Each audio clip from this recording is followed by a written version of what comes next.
Ang ating pong title, basahin natin lahat. Love that leaves the 99. Ang isang pag-ibig na nag-iiwan. Sabi, parang negative yun ah. Iniwan ng iwan. So later po pag-aralan natin, love that leaves the 99. Sino po dito mga magulang na? May mga anak? Diba? Meron tayong, hindi nga lang mga anak, magulang na mahal natin, mga pamangkin na alaga natin. Diba? Kapatid. Yung kapatid na mahal natin, hindi kaaway natin eh. Kasi may magkapatid magkaaway. Diba? Pero ang Kristiyano, hindi gano'n, no? Diba? At dito mga mahal natin sa buhay, pag nalaman natin na nawawala, ano ang gagawin natin? Pag anak mo nawawala, anong gagawin ng magulang? Nagpapanik, di ba? Nagtitext, nasaan ka na? Di ba, paano hindi makontak sa text? Nalobat pala. Di ba? Alam mo, may isang kwento dito sa atin, isang family, di ko pa pangalanan. They love their grandparent. Dumalaw sa kanila. Kasi itong grandfather nilang ito yung nag-raise up sa kanila. Nagturo sa kanila the godly way. The reason nandito sila ngayon, because of this lolo. And si lolo, syempre, medyo may edad na. Dumalaw galing probinsya dito. May Alzheimer na siya. So one time, hindi siya nabantayan, nakalabas siya ng gate. Noong una hindi nila napansin, nawawala si lolo. Nang napansin nila, nagkagulo sila. Nawawala lolo namin, nasaan na? Tinignan nila yung CCTV, nakalabas ng gate.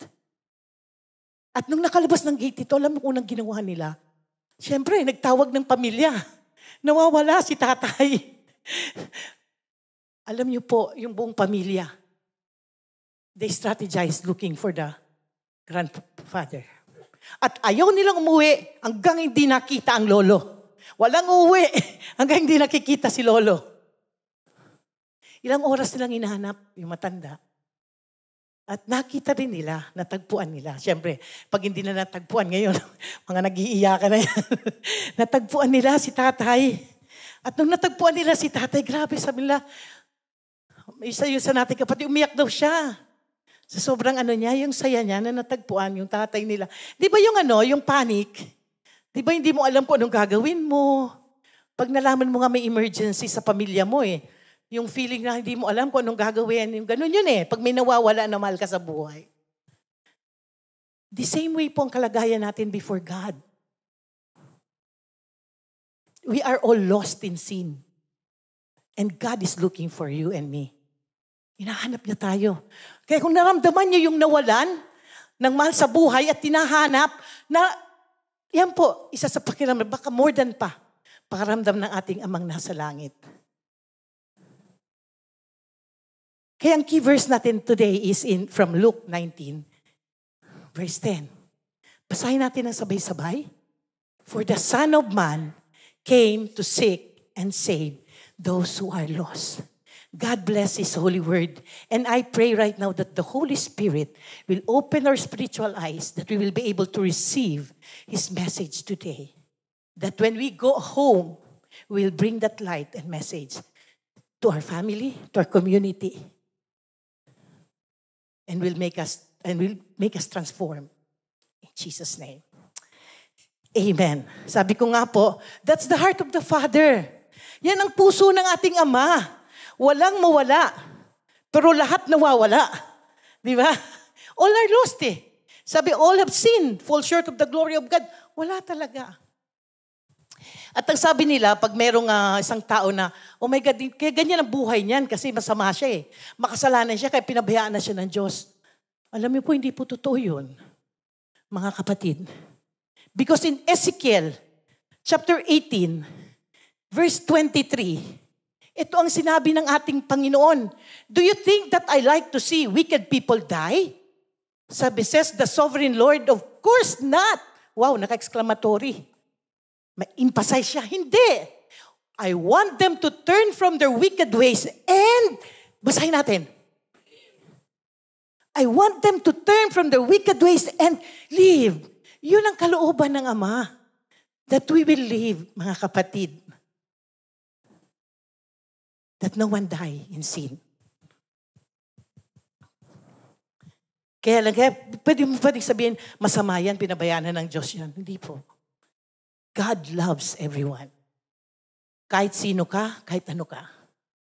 Maaring ngayon ang buhay mo hindi tama sa harapan ng Diyos. God still loves you. And is looking for you. Yung sabi nga ni Pastor Kat, totoo yun. Hindi reckless, but it's the selfless love of God. Selfless naman talaga. Bakit? Because of that, because of this, nag-strategize ang ating Amang nasa langit. Because unless someone will sacrifice at ibalik tayo sa Diyos, hindi po tayo makakabalik. We are forever lost, mga kapatid. Kaya ang Panginoon nagpadala ng tulong. Sinong pinadala? Kilala natin, di ba? The Father sent Jesus. That's in John 3:16. Paboritong verse natin ito eh. At alam ko, kahit yung mga kinder kids natin, alam i-memorize ito eh. Sabi dito, for this is how God loved the world. He gave His one and only Son so that everyone who believes in Him will not perish but have eternal life. Sabi, God sent His one and only Son. Isa lang po ang pinadala ng Ama na magliligtas. Huwag tayong ma-confuse. Hindi po marami. Isa lang.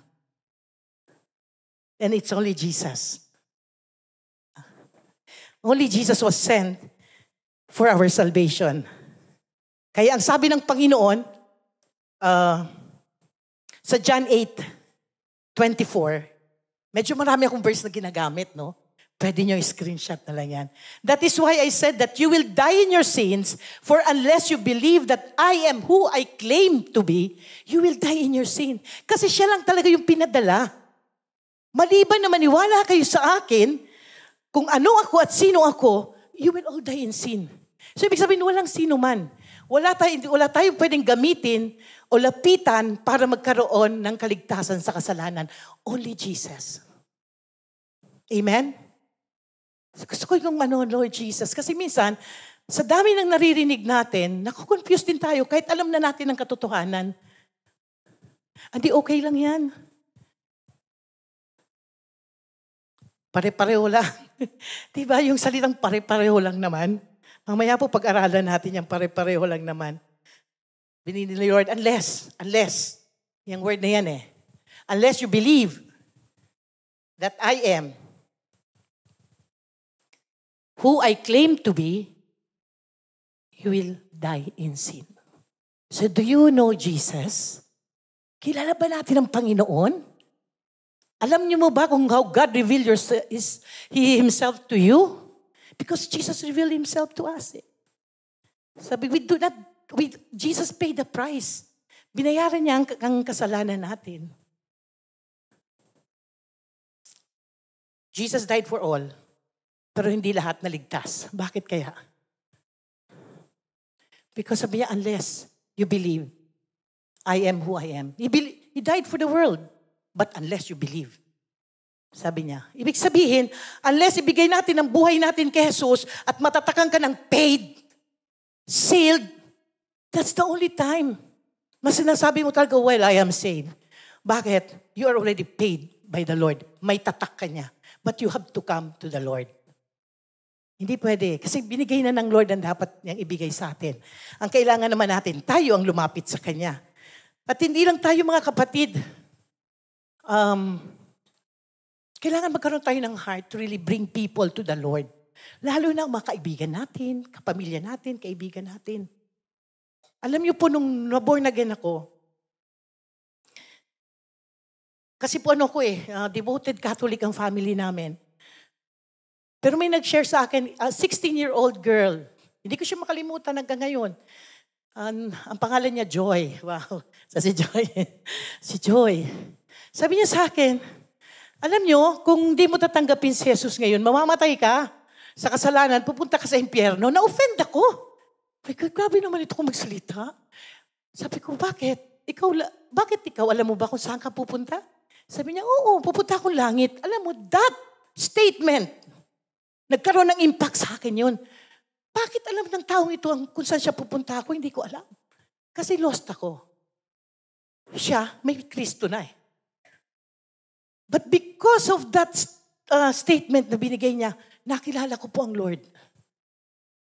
At nung nakilala ko ang Panginoon, nalaman ko ang salita niyang katotohanan, nagkaroon din po ako ng awa at habag sa mga taong wala pa sa Diyos. Nagkaroon ako ng a very heavy burden for the lost. Kasi, nakita ko yung yung kahihinatnan nila, kung saan sila pupunta. Nung nabasa kong salitang itong scripture na to, lalo akong nagpursige na i-share ang gospel. Nag-share po ako ng gospel sa bus, sa jeep, sa street, pero hindi po ako humingi ng pera. Baka sabihin niyo, baka meron din offering. Wala po ako noon.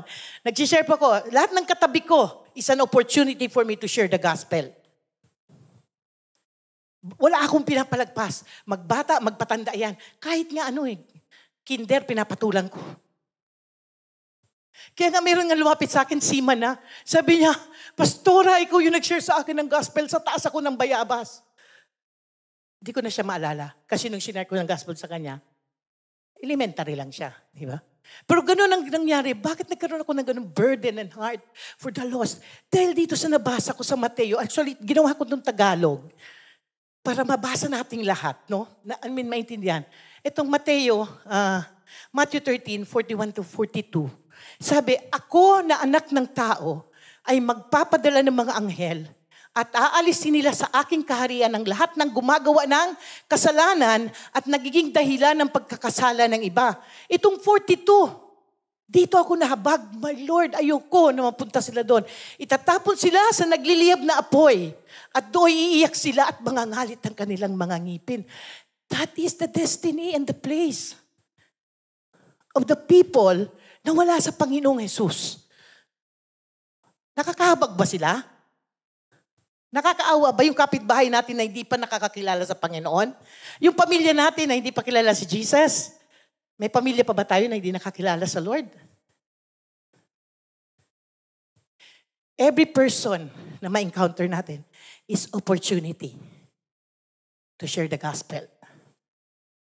At kailangan isipin natin ito, Lord, ayoko mapunta sila dito. Yun po ang nagbigay sa akin ng lakas ng loob na mag-share ng gospel. Up to now, even kahit saan po ako mapunta, pag ako tumambay sa labas, siguro yun na rin lang, nasanay na ako na yun ang sinishare ko. Wala na ako ibang ma-share eh. Si Jesus lang talaga eh. Diba? Sa buong buhay ko kasi parang yun na, pero wala ko, automatic yun. Oh yeah, the Lord loves you, the Lord will help you. Which is true. Amen? Pero sabi nga ni Pastora, hindi lang basta sinasabi to. Kailangan nakikita sa buhay natin to. Kasi madali lang naman magsabing Kristiyano tayo. Nakikita ba ang pagiging Kristiyano sa buhay natin? Malaking question mark yun, no?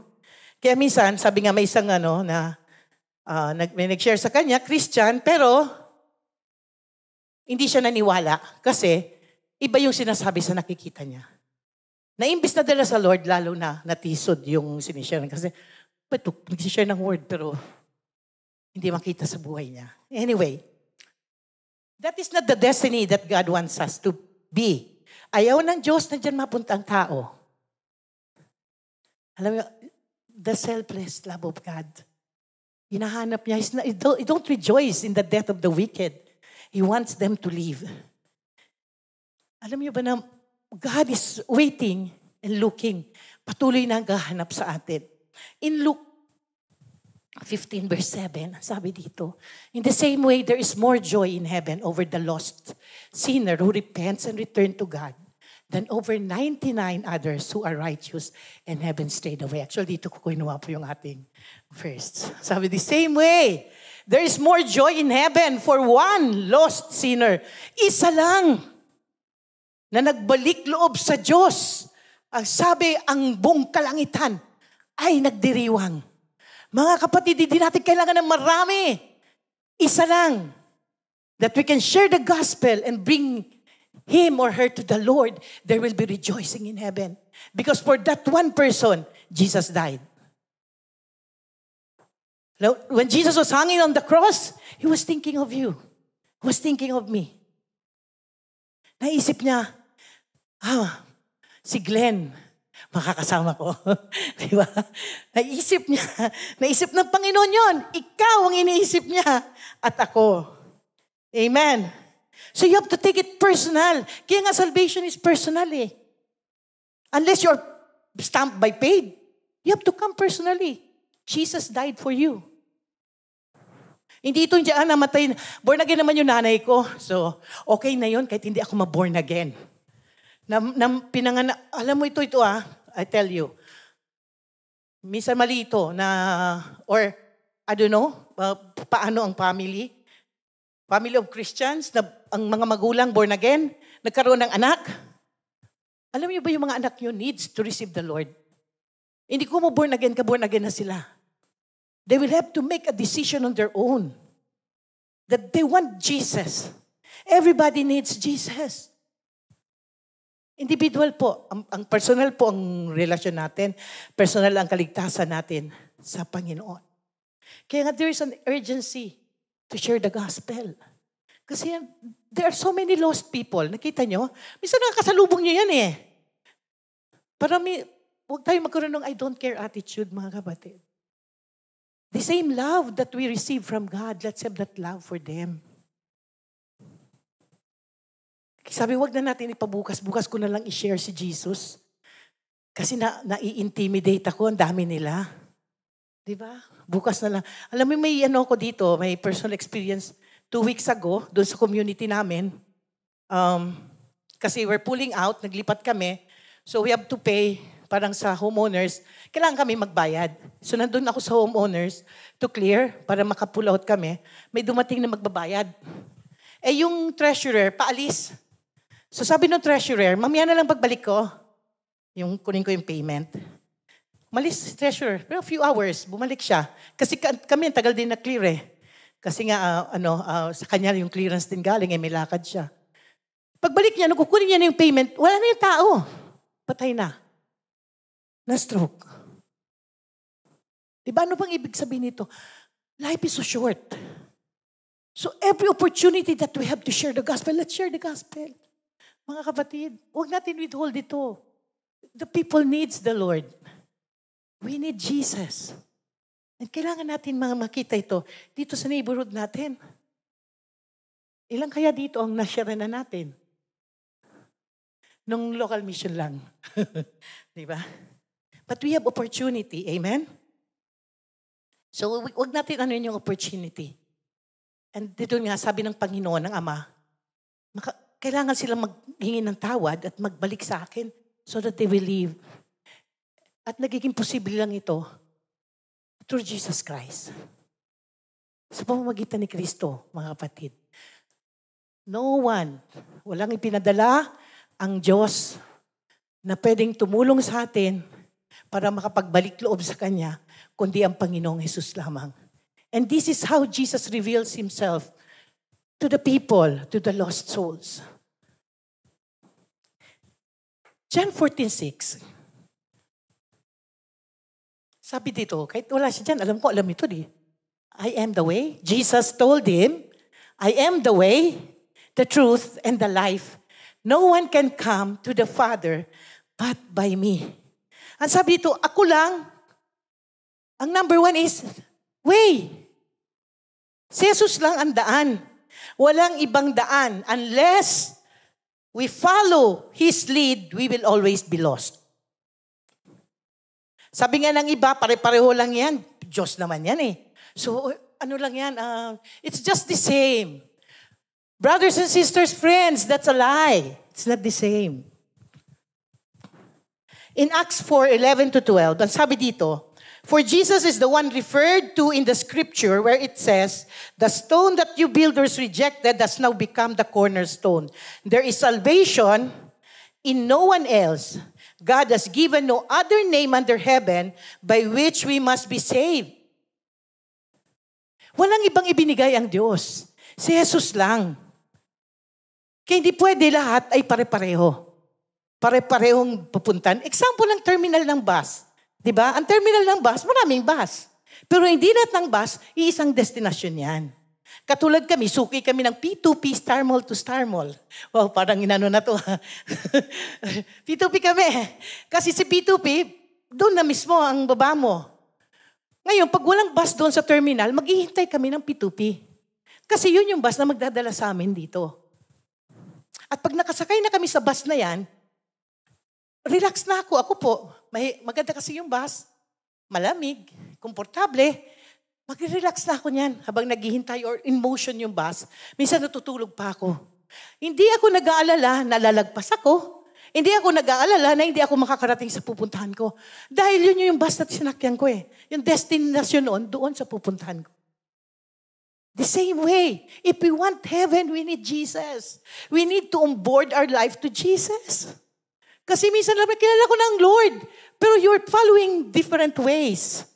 Mga kapatid, let's follow Jesus' way. Amen? Kaya paborito ko yung Jesus' way eh. Kasi Jesus' way, sabi, when they hurt you, you forgive. Wow. Pag inaway ka, huwag mo sila awayin. Pakainin mo sila sa samyupsal. Baka mamaya maraming makipag-away dyan ha. Parang kumain lang ng samyupsal. Pag binato ka, huwag kang mabato. We do it the Jesus way. With compassion, forgiveness, love, understanding, at the same time, discipline. Hindi po puro lahat. God is a balanced God. So God wants us to follow Jesus' way. Hindi na kasi minsan, si Lord is pag-ibig. Kaya puro pag-ibig. Ibig sabihin, mamaya na ako maghingi ng tawad, papatawarin naman ako eh. No, mga kapatid, the Jesus way, may discipline. Sabi ni Apostol Pablo eh, paborito ko tong verse na to eh. Sabi, I beat my body. I discipline my body. Baka after ko mangaral, ako yung maiwan. So, hindi talaga assurance na sabihin mo, I'm saved, okay na ako. No. There are things that we have to do as Christian and follower of Christ. Sabi, Jesus' way, the way to God. Amen? Kasi minsan yung Jesus way, the world will offer you a lot of things para ma-distract ka. Maalis ka doon sa daan mo. The world will offer you a lot of things. Ngayon, panahon na to, dami, di ba? Daming offering eh. Napakadali lang ang internet natin. Di ba? Work. Dami, pwede ka online. Work. Example na natin ng work. Kasi parang magandang example si work. Na kahit linggo nag-work. Alam niyo, working is good. Ayaw ng Lord ng tamad. Actually, sabi ni Apostol Pablo, if you don't work, you don't eat. But if your work is taking away your time to your family and to our God, it is destroying you already. So, wag natin hayaan mangyari yon sa atin. Di ba? We have to follow the leading of the Lord sa buhay natin.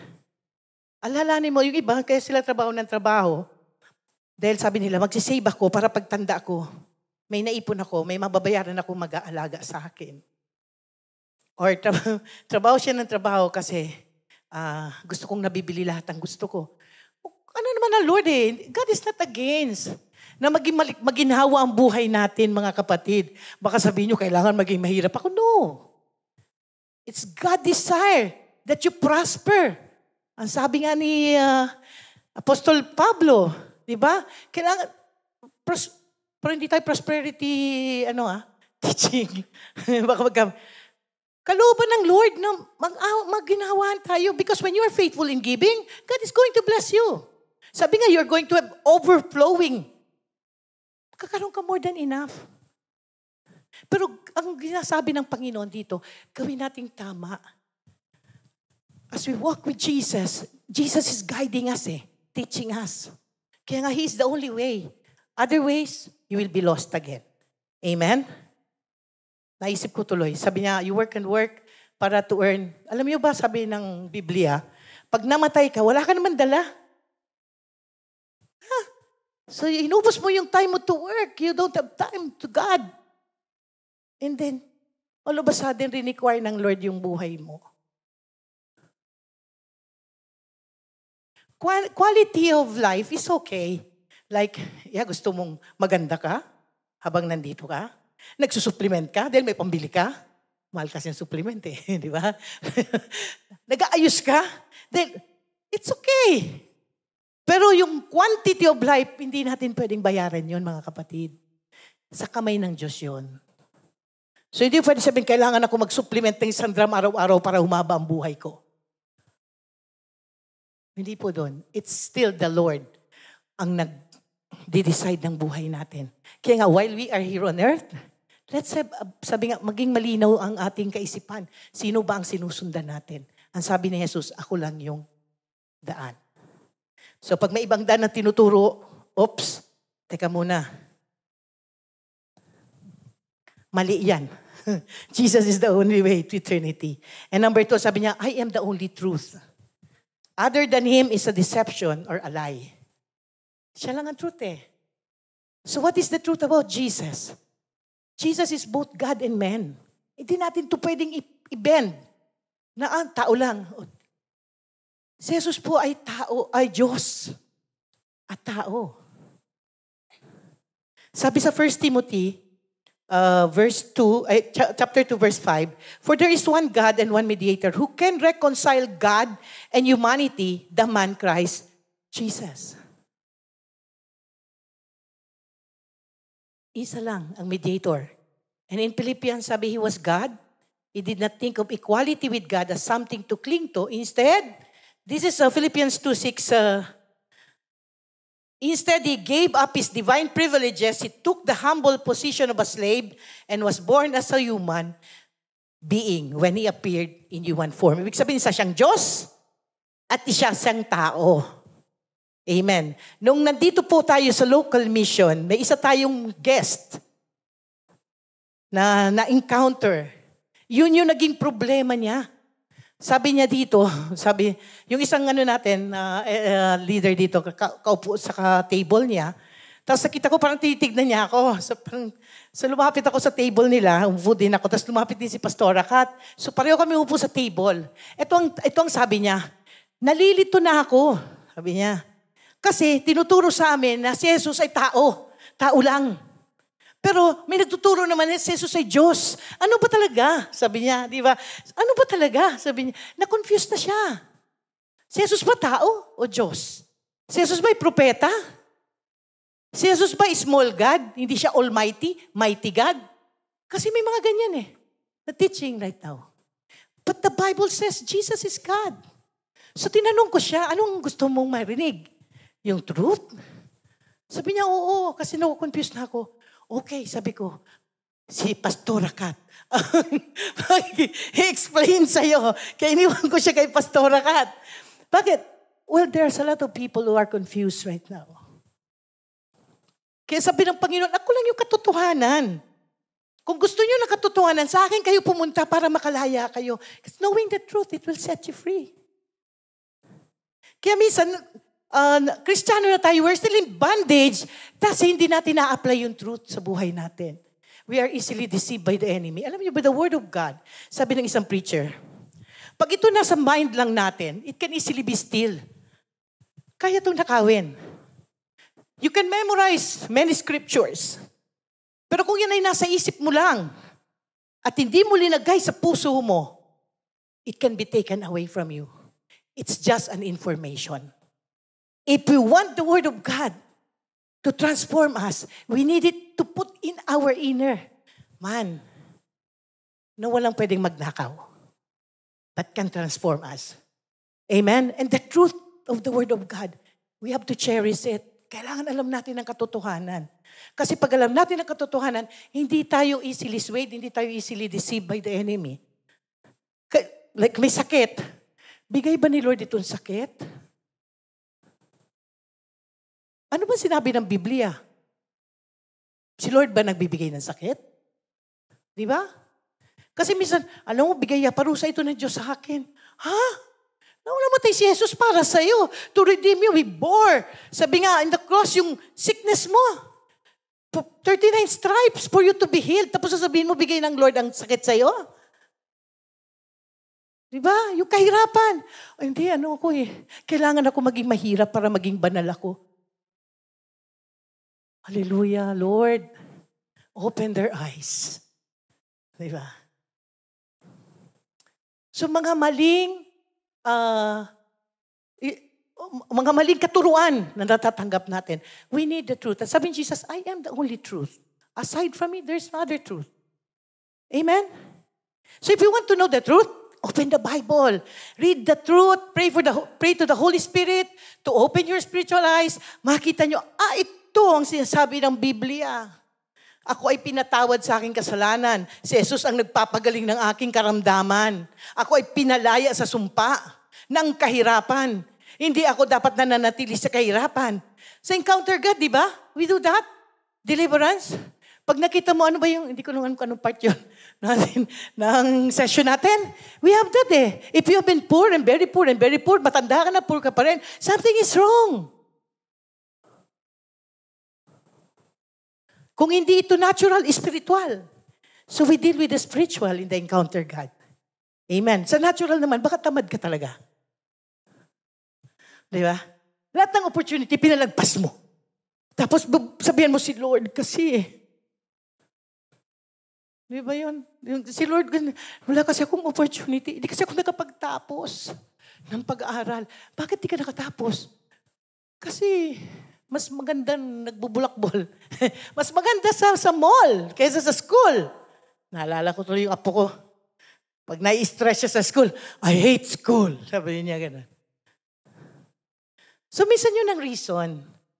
Di ba? Hindi naman talaga yung But I tell you, mga kapatid, if it's spiritual, God has set you free already from the curse. And that is curse. Poverty is curse. Sickness is curse. Lahat yan, binalaya na tayo ng Panginoon. Rebellion, rebellious spirit. Pag hindi ka nakakawala dyan, kailangan mo pa rin talaga to come before the Lord.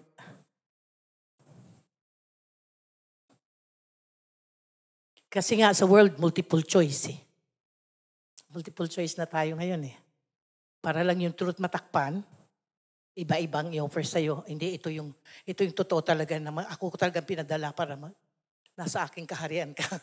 Maliban pumasok ka dito sa grupo namin, di ka maliligtas. Maliban sa may nag-share na sa inyo ng ganon? Na kailangan kang mag-mission para maligtas ka. Meron naman na kailangan ka pumasok dito, umanib ka sa amin para maligtas ka pagdating ng panahon. Alam niyo mga kapatid, if you do not know the truth, magniniwala ka, ang gagaling nila magsalita. Very I tell you. Parang mga networker na magagaling yan. Diba? Ano nga yung tawag nila? Doon? Open mind ka ba? Open mind ka ba? Parang that's how this, parang napaka-excellent nila to deceive people. Kaya it's very important we know the truth. And Jesus is the only truth. So kailangan grounded tayo doon. Who Jesus, sabi niya, if you do not believe kung ano ang sinasabi ko sa inyo na ako, you will still die in sin. And this is me, sabi ni Lord, I am the only way. I am the only truth. Aside from me is already lie. Amen. And then the third, sabi niya, I am life. Siya ay buhay. Romans 6:23. For the wages of sin is death, but the free gift of God is eternal life in Christ Jesus our Lord. Saan yung buhay? Maliwanag di ba? In Christ Jesus. Nandoon ang totoong buhay. Yun na nga sabi ko kanina, marami okay, kailangan ko yan para humaba ang buhay ko, mga kapatid. Life is so precious before the Lord. Mahal na mahal tayo ng Panginoon. At yung buhay na yan, precious yan sa Kanya. Pero what God is offering to us is not life, hindi yung buhay dito. Kasi ang buhay naman dito, lahat ito may katapusan, di ba? Wala naman. But it's the life after this life. Yun ang gusto ni Lord na magkaroon tayo ng assurance. Na matanggap natin ngayon pa lang. Kasi you can never make decision after your life here on earth. After this life is judgment. Ang sabi ng Biblia. So while we are still here, you make a decision. Sa anong life ang gusto mo after this? Kanina, di ba yung destiny ng mga wicked, destiny ng mga di tumanggap sa Lord? Ano yan? Nagdadagat-dagat ang apoy eh. But those who are in Christ, where Christ is, you will be. Sabi niya, I will prepare a place for you, a room for you. Yun yung lugar natin eh. And that is where Christ is. And Jesus, sabi niya, I am the life. Unless you accept me, unless you receive me, you don't have life. Amen? Our life here on earth, sabi nga, is very short. Short lang talaga ang life natin. In James 4:14, sabi, how do you know what your life will be like tomorrow? Your life is like the morning fog. It's here a little while, then it's gone. This is the life here on earth. Maiksi. Hindi mo pwedeng habaan. Sabi nga, mayroon tayong tuldok. Pag inabot mo na yung tuldok ng buhay mo, kahit napakarami mong pera, di mo kayang bayaran yan para mag-extend. Hanggang doon ka na lang. At sino ang nagde-decide noon? It's the Lord. Our life belongs to God. Kaya itong buhay natin dito, pag binigay natin sa Kanya, doon tayo nagkakaroon ng buhay. Kasi yung buhay niya, binibigay niya sa atin. Amen? So minsan kasi gusto natin yung buhay natin dito. Ayaw natin bigay kay Lord. Para lang yan yung sa Proverbs, ang tikom ng kamay ay lalong naghihirap. Sabi sa Proverbs eh. Pero pag binuksan mo yan, ikaw ay tatanggap. The same thing with our life. Kung ang life natin i-hold natin, ayaw natin ibigay sa Lord, I tell you mga kapatid, kapaibigan, napakaiksi lang ng buhay na hinahawakan mo. But when you release it to the Lord, you have the eternal life of God. Amen? So, gusto ko ng buhay na mahaba. Praise the Lord. Gusto rin ni Lord yun eh. Nagkaroon ka ng buhay with Him. But your decision is very important now. Kaya nga, this is how Jesus revealed Himself to the sinners eh. Sabi niya, I am the only way. I am the only truth. And I am the only life.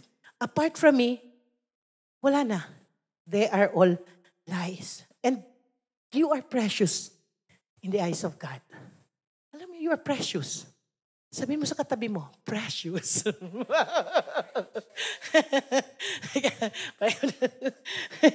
Precious ka, mahalaga ka sa harapan ng Ama. Sabi niya, hindi ako nalulugod na namamatay ang mga makasalanan. Ang gusto ko, magbalik loob sila at sila ay mabuhay. That's the desire of the Father. And it can only happen kung ang buhay natin ay ibibigay natin fully, totally to the Lord. I tell you mga kapatid, hindi assurance or minsan hindi enough na nasa loob ka ng church. But do you really live your life? Dito sa sinabi ng Panginoon. Do you really follow His way? Do you embrace the truth? Did you give your life to Jesus? Alam mo, pag sinabi mong give your life, pag require ni Lord ikaw na, okay, punta kayo ngayon sa Africa. Pupunta ka ba? Lord, gusto ko sa Europe. Pwede, pumili. Di ba? Sabi ni Lord, hindi, pumunta ka doon sa Mindanao. Naku Lord, wag naman sa Mindanao. Sa Baguio na lang. Pag sinabi mong binigay mo ang buhay mo sa Lord, you are willing. Na kung saan ka ipadala ng Diyos, pumunta ka. Kung anong pinapagawa ng Lord. Alam mo, may kilala ko, abogado. Kilala ko sa isang malaking congregation sa Alabang. I was so blessed by his attitude and life. Abogado siya, hindi ko siya alam na abogado siya. Kasi nasa children siya. Tapos baby ko noon, hindi ko matanda ko si Piniel. Pasok kami, kinuha niya sa akin si Piniel. Tapos nag-alaga siya, malaking mama to. Nalagaan niya. Lininisan niya ng ilong. Doon ako na-bless sa kanya kasi talagang nung binigay niya sa akin pabalik si Piniel, uy, ang linis. Di ba? At saka may dala pang gift. Tapos later on, nalaman ko, lawyer siya. Lawyer siya sa mundo. Pero pagdating sa kingdom, servant siya. If we give our life to Jesus, ganun tayo. We serve.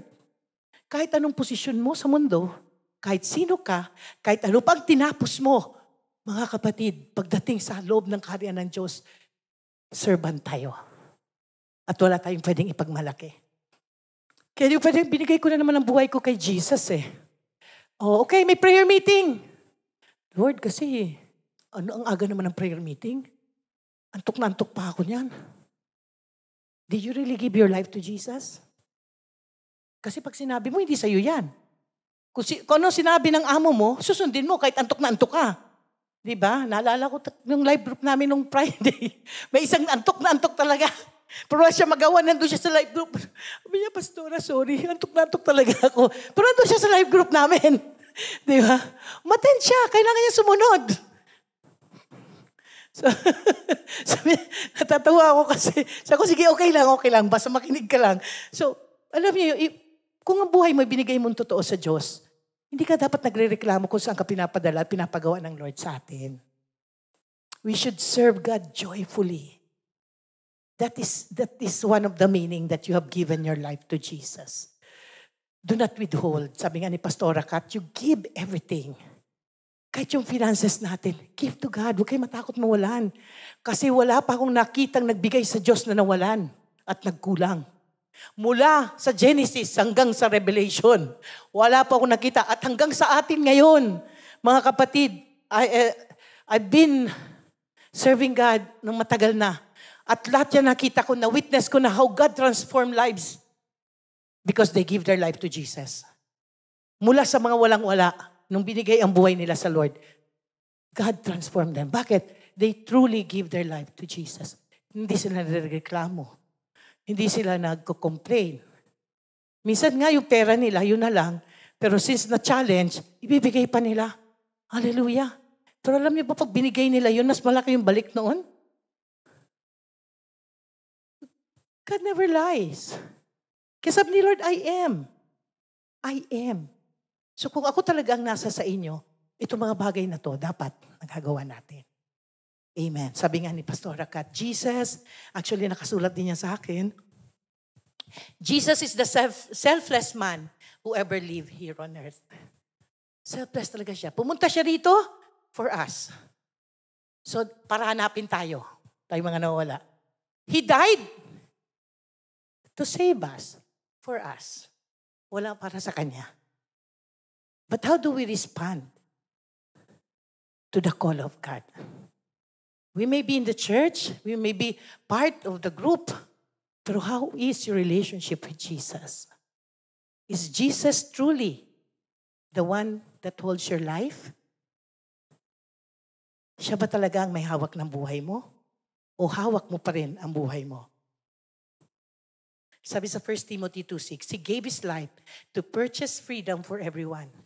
This is the message God gave to the world at just the right time. So the message of God is always the right time. Mga kapatid, right now, tingnan natin, oh Lord, ano ba talagang stand ko before you? Mahilig pa ba tayo mag-complain?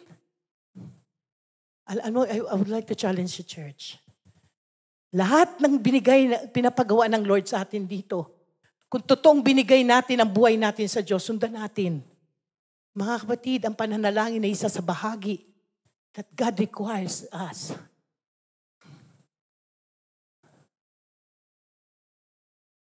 If we want to see the presence of God and the power of God in the church, we need to pray.